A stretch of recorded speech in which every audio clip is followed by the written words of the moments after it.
Asia মহাদেশে উন্নত দেশের তালিকায় অন্যতম মালদ্বীপ। দেশটিতে বৈধ অবৈধ মিলে বর্তমানে লাখের বেশি বাংলাদেশি কাজ করছেন।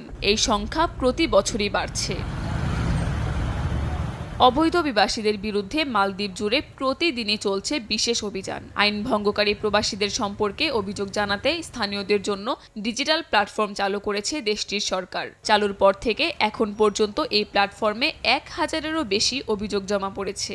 সম্প্রতি রাজধানী মালের বেশ কয়েকটি জায়গায় অভিযান চালিয়ে 21 জনেরও বেশি অভিবাসীকে গ্রেফতার করে দেশটির অভিবাসন বিভাগ, যাদের বেশিরভাগই বাংলাদেশি। মালদ্বীপ প্রশাসনের কঠোর অবস্থানে দেশটিতে বসবাসরত বৈধ ও অবৈধ অভিবাসীরা বিপাকে পড়েছেন বলে জানান প্রবাসীরা। মালদ্বীপের অবস্থা আমাদের আগের তুলনায় অনেক কঠিন সময় আমরা পার করছি। এখন কিছু কিছু মালদ্বীপের প্রবাসীরা আছে আপনার অবৈধ কাজে জড়িত আছে, তারপর অবৈধভাবে কাজ করে।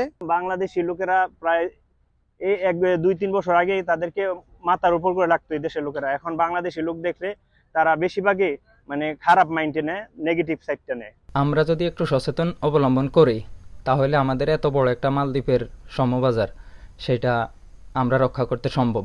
এমন পরিস্থিতিতে অভিযোগ দেওয়ার ডিজিটাল অনলাইন প্ল্যাটফর্ম সম্পর্কে প্রবাসীদের সতর্ক ও অবৈধ কর্মকাণ্ড থেকে বিরত থাকার আহ্বান জানিয়েছেন মালদ্বীপে নিযুক্ত বাংলাদেশ হাই কমিশন। আমি অনুরোধ করব আমাদের যারা বাংলাদেশিরা এখানে রয়েছেন তারা মালদ্বীপের যে ইমিগ্রেশন আইন সেটি মেনে চলবেন এবং কোনোভাবেই যেটি ব্যবসা বাণিজ্য রয়েছে বা অন্যান্য কাজ যেগুলো রয়েছে আপনার ভিসার বাইরে সেটি থেকে আপনি বিরত থাকবেন।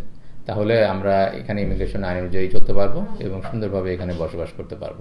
অবৈধ অভিবাসীদের বিরুদ্ধে দেশব্যাপী অভিযানের অংশ হিসেবে 2024 সালে 5600 জনেরও বেশি প্রবাসীকে নিজ নিজ দেশে ফেরত পাঠিয়েছে মালদ্বীপ, যার বেশিরভাগই বাংলাদেশি। সময় সংবাদ, মালদ্বীপ।